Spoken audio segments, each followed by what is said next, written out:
Selamat pagi, siang, sore dokter dan juga teman-teman.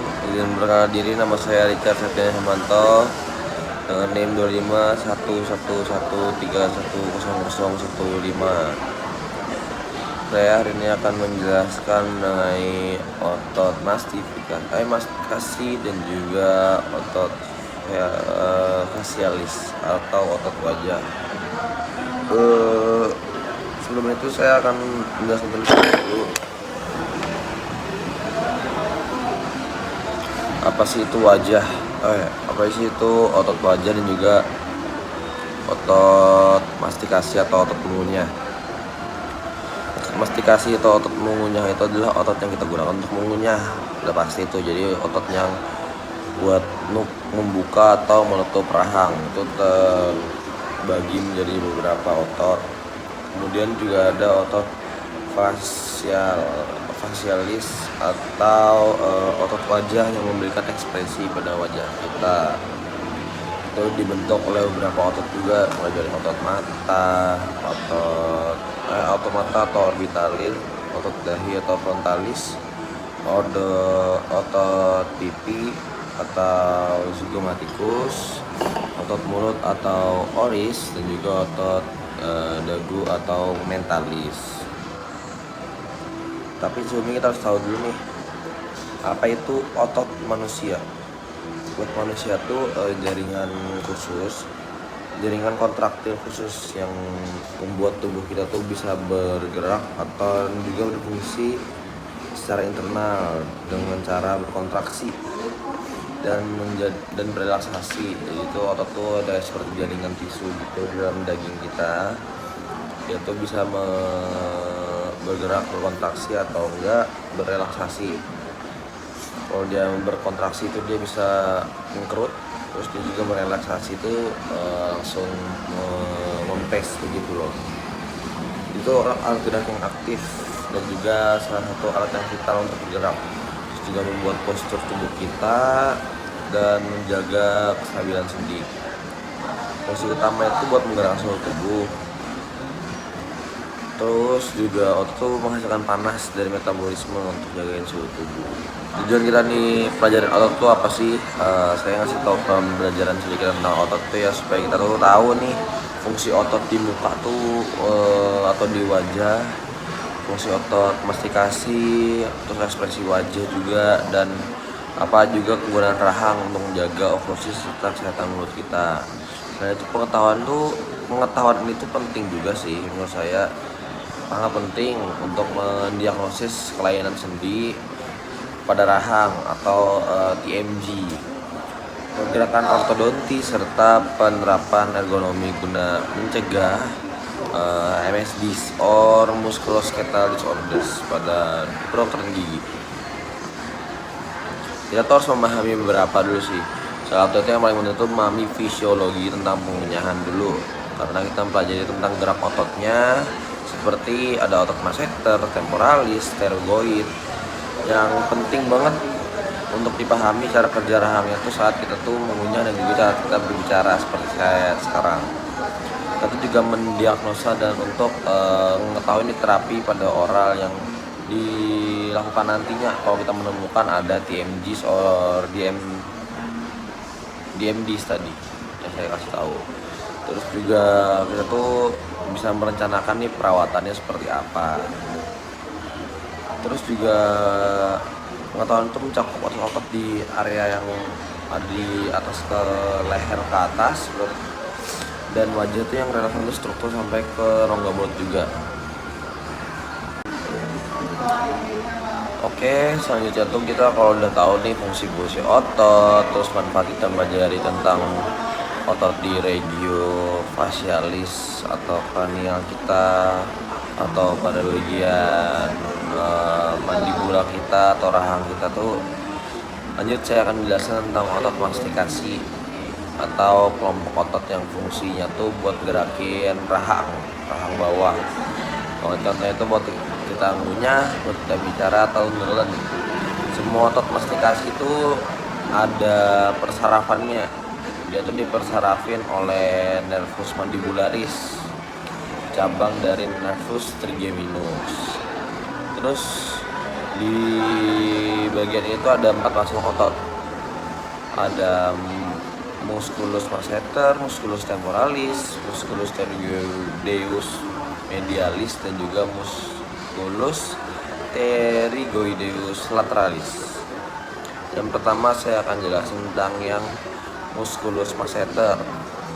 Letaknya itu terdapat pada pipi bagian lateral atau samping. Lapisan itu ada terdapat di lapisan superficial dan juga profunda. Untuk origonya sendiri itu dia tuh berada di arcus zygomaticus. Kalau secara inersio tuh ada angulus mandibulae dan juga ramus mandibulae atau di permukaan lateral, di permukaan samping. Arah serabutnya tuh kalau misalnya kita melihat nanti di preparat atau secara anatominya tuh arah serabutnya tuh superficial atau miring ke bawah belakang. Terus juga profundanya lebih vertikal. Fungsinya tuh buat elevasi mandibula. Elevasi itu bahasa bayinya tuh apa ya? Pergerakan atau kita tuh mengangkat buat nutup mulut sih contohnya nih. Kan kita habis rahang kita tuh kalau nggak ada otot itu, kalau kita nggak punya otot sama sekali dan cuma sendi itu, dia bakal gantung. Nah, fungsinya tuh ya kalau ototnya kalau penggunaan otot sendiri itu buat ngangkat, jadi buat nutup, jadi kayak gitu. Terus juga untuk klinisnya sendiri tuh dia tuh otot yang paling kuat atau sering hipertrofi pada pasien bruxismus, dan juga sering terjadi nyeri masseter, salah satu penyebab nyeri TND. Lanjut ke musculus temporalis. Musculus temporalis sendiri itu letaknya terdapat pada fossa temporalis atau pada bagian kepalanya di atas. Kalau tadi itu kan masseter tuh terdapat pada pipi kita tuh secara lateral. Kalaunya fossa temporalis itu di sisi kepala. Terus origonya tuh terdapat pada fossa temporalis dan juga fascia temporalis. Fossa itu di atas sini, sampai ke belakang, dan juga fascia temporalis. Terus inersionya sendiri itu ada di processus coronoideus sama ramus mandibulae bagian anterior. Saya ulangi, ada di processus coronoideus mandibulae serta ramus mandibulae bagian anterior. Untuk arah serabut otot sendiri itu untuk secara anterior itu terdapat secara vertikal ke atas, dan untuk dari posteriornya tuh horizontal. Fungsinya nih buat apa sih?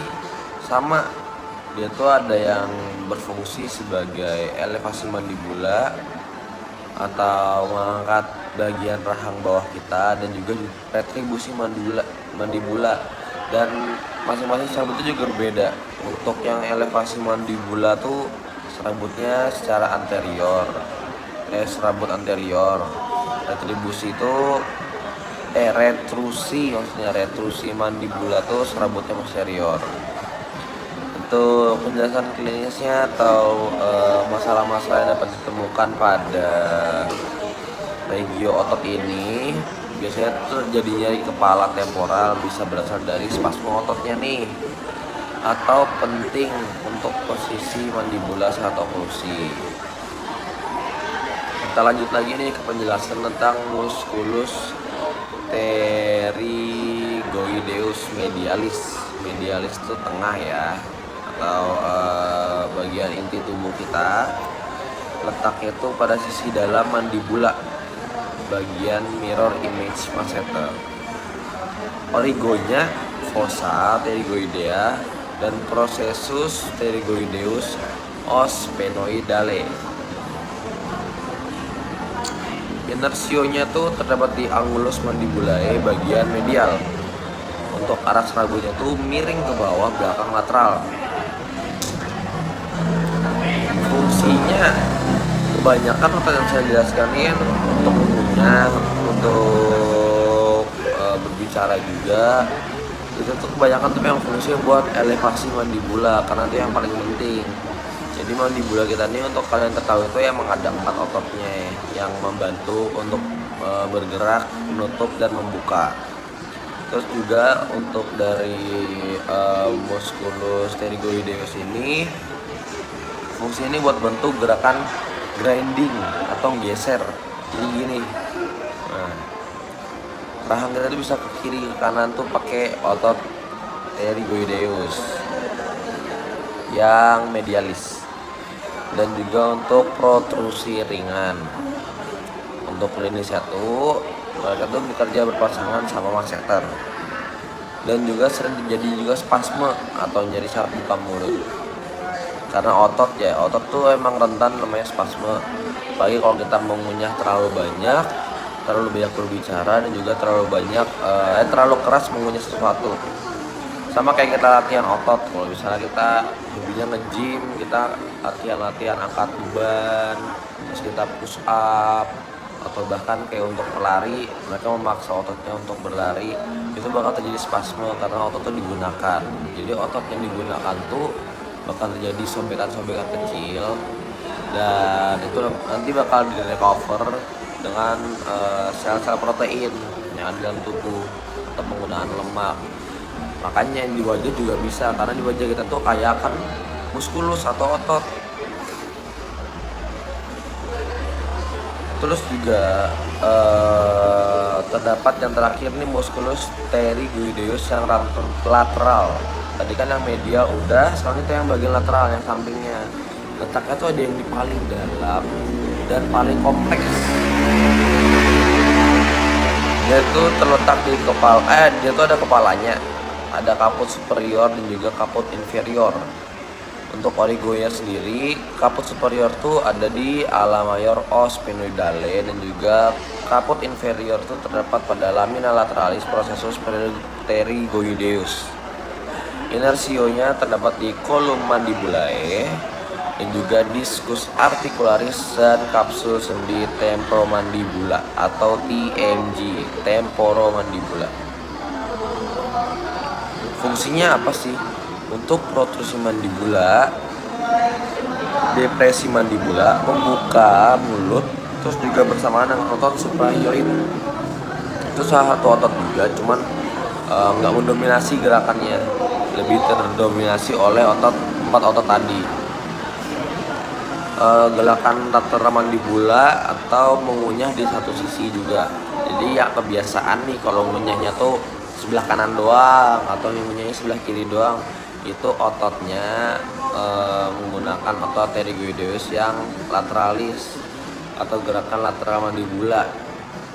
Untuk klinis penting yaitu salah satunya tuh otot mastikasi yang paling penting buat buka mulut kan.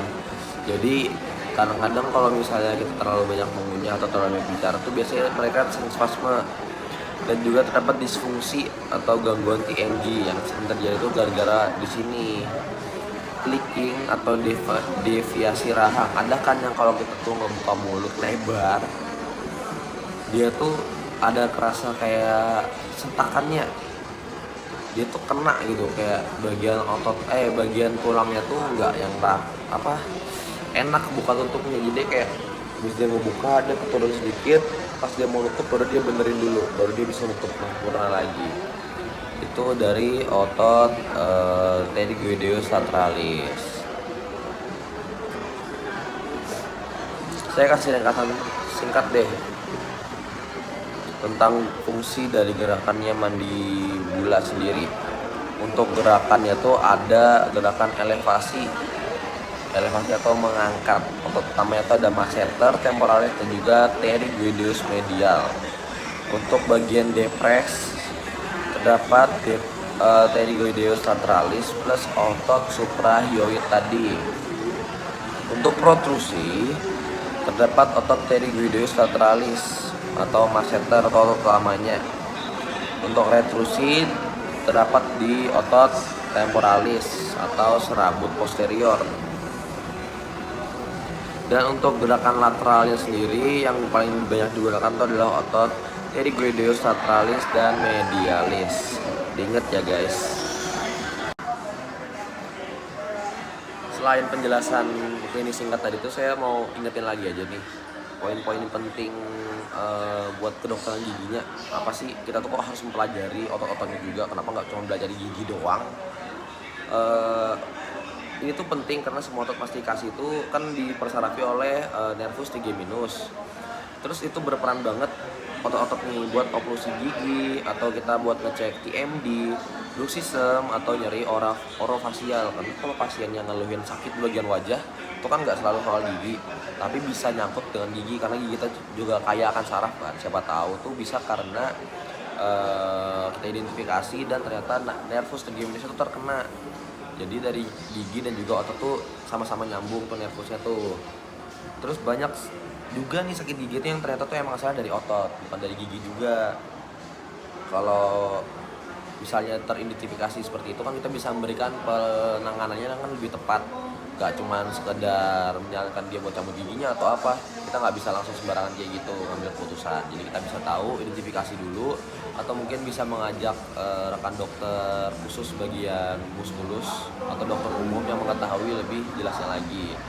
Itu makanya pentingnya kita belajar ini guys. Kita bakal lanjut ya, tapi tunggu sebentar karena saya mengerjakan tugasnya nih di luar. Maaf ya dokter, saya izin mohon maaf karena suaranya jadi nggak terlalu jelas karena ini tempatnya kan tempat umum. Kalau di rumah tuh gelap dok, jadi saya ngerjainnya di luar. Lanjut nih penjelasan mengenai otot facialis. Tadi saya juga jelasin mengenai otot atau muskulus yang terdapat pada bagian mengunyah atau mastikasi, mastication muscles. And then we're going next on to the facialis, musculus facialis. Otot facialis itu otot-otot yang berfungsi buat ekspresi wajah, that use for our expression like smile, cemberut, mengedips, and then meniup, dan juga yang lain-lain deh.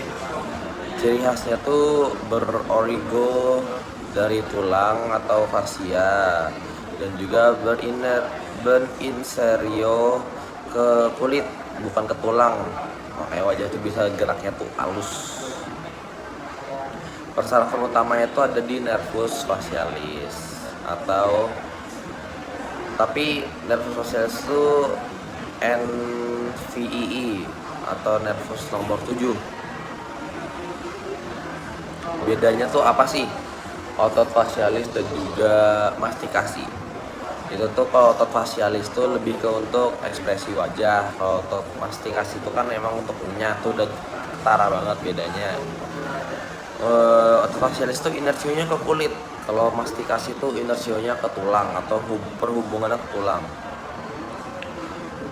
Nervusnya juga beda. Nervus facialis, otot facialis itu nervus facialis, jadi gampang ngapalinnya. Kalau ototnya facialis, nervus facialis nomor 7. Otot mastikasi itu nervus trigeminus, nervus nomor 3. Ada lagi nih terbagi jadi beberapa bagian otot-otot facialis nih berdasarkan regionya ya. Satu, ada regio scalp dan juga dahi. Scalp itu yang bagian kulit kepala kita yang ditumbuhi oleh rambut-rambut ini, atau ada folikel rambut itu juga dan juga nempel di bagian dahi kita nih. Jadi dahi sampai ke bagian kulit-kulit kepala yang berambut. Ada musculus occipitofrontalis. Musculus occipitofrontalis. Untuk klinisnya sendiri itu bisa terjadi lesi di neurofacialis atau alis nggak bisa diangkat. Jadi kayak saya sendiri nih lesinya tuh mungkin nggak lesi juga sih, cuma otot yang bagian sebelah kiri ini lebih kuat, jadi saya bisa angkat alis seperti ini gitu. Itu yang bekerja itu adalah otot occipitofrontalis yang berfungsi buat mengangkat alis. Lanjut ke regio orbitalis atau di sekitar mata.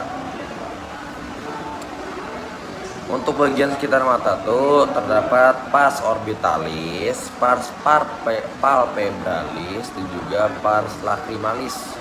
Fungsinya buat apa sih? Udah jelas, yang pertama tuh buat nutup mata kita. Dia tuh bisa nutup matanya secara kuat dan juga secara lembut. Jadi kan kalau kita nih biasanya kalau udah mulai ngantuk, matanya mulai dikedip-kedipin kencang gitu supaya segar lagi. Atau yang buat berkedip biasa nih, yang gerakan yang tanpa kita sadar itu ototnya tuh menggunakan otot di regio orbitalis atau musculus orbicularis oculi.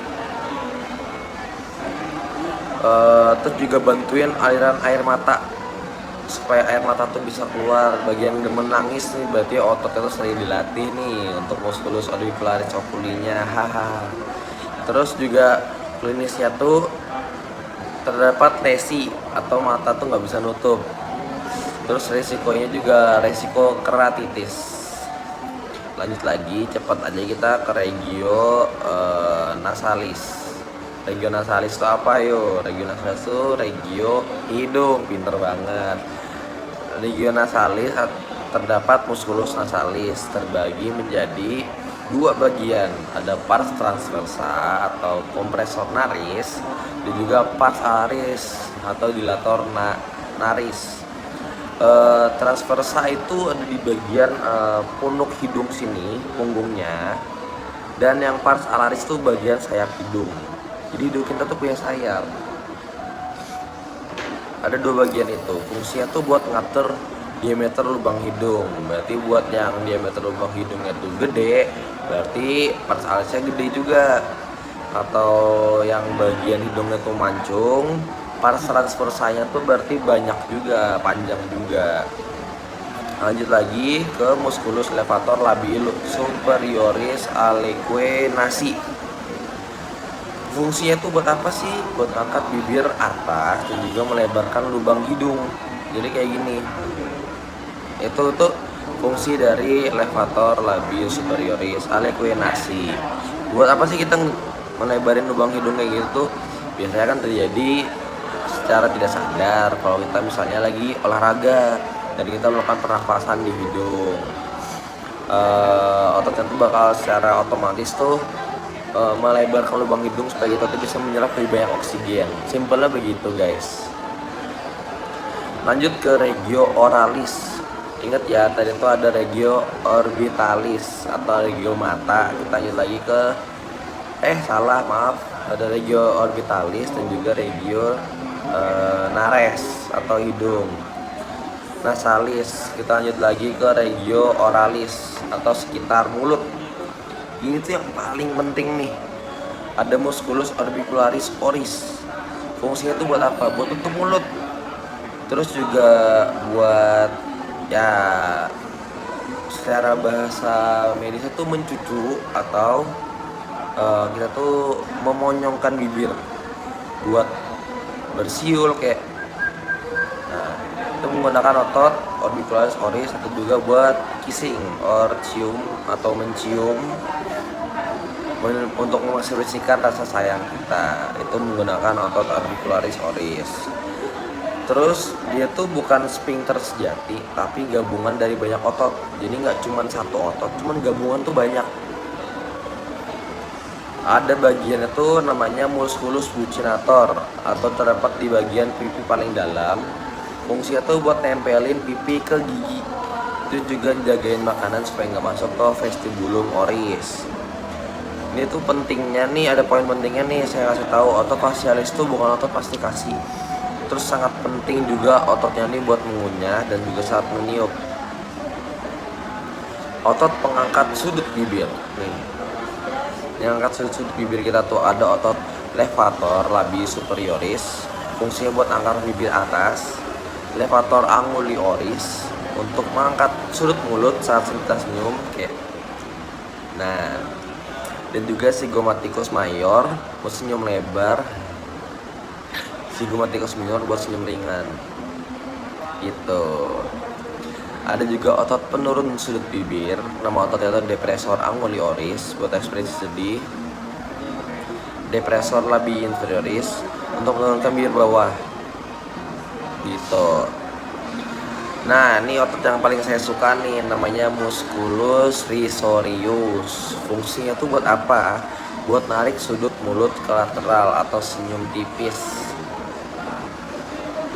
Itu tuh biasanya kalian yang malu-malu kalau ketawa tidur di kelas, atau buat kalian yang malu-malu kalau ketemu doi, terus mukanya tuh nggak bisa nahan, tuh senyumnya tuh diciptain oleh otot risorius gitu.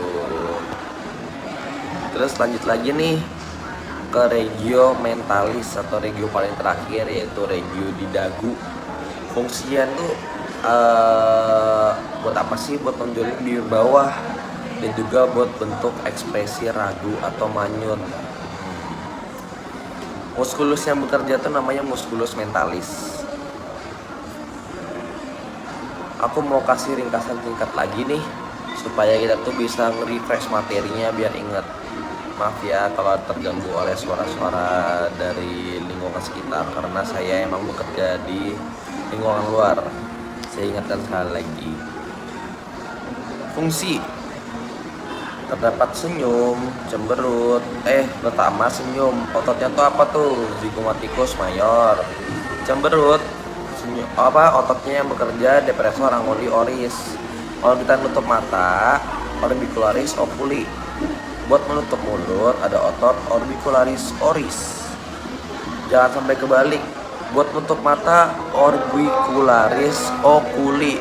Buat nutup mulut orbicularis oris. Perbedaannya ada di oculi dan juga oris. Oke? Terus buat ngejagain makanan ada otot bucinator. Dia bucin sama makanan. Haha. Oke, lanjut mengangkat alis. Itu menggunakan otot occipitofrontalis. Lanjut lagi nih untuk poin klinis pentingnya. Lesi di nervus facialis itu biasanya disebut Bell's palsy atau kayak stroke setengah wajah. Wajah itu jadi asimetris dan nggak bisa niup atau berkumur. Jadi kayak kelihatan tuh kayak orang stroke karena otot itu kaku. Di nervusnya tuh ada gangguan sehingga dia tuh nggak bisa ngerakin wajahnya tuh secara normal lagi. Tapi itu ada yang sifatnya sementara, ada yang cuma 15 menit. Kalau kalian tahu ada kasusnya tuh Justin Bieber waktu lagi manggung, pernah tiba-tiba bibirnya bergetar dan dia nggak bisa nyanyi. Itu tuh namanya Bell's palsy. Boleh ntar kalian cari sendiri atau ntar aku cantumin aja deh. Kalau misalnya dapat ya, kalau nggak dapat ya cari sendiri. Terus juga klinis untuk bucinator tuh penting banget buat perawatan gigi posterior. Karena kita tuh harus tahu dulu nih nervus-nervus apa yang ada dalam gigi. Kalau kita misalnya nemuin pasien yang sakit gigi, ingat gak selalu sakitnya tuh karena cuma sakit giginya doang. Bisa disebabkan oleh otot-ototnya di wajah. Terus juga ada otot facialis yang sering jadi sumber nyeri. Bukan odontogenik, bukan disebabkan oleh penyakit dari gigi, melainkan otot dari muka. Gitu deh singkatnya. Nanti aku nyantumin beberapa video yang bisa mengingatkan kita lagi soal otot-otot yang tadi aku sudah jelasin. Kalau emang ada yang kurang paham, teman-teman sekalian boleh langsung hubungi aku aja di nomor WA aku, nanti aku cantumin di caption bio video YouTubeku ini ya.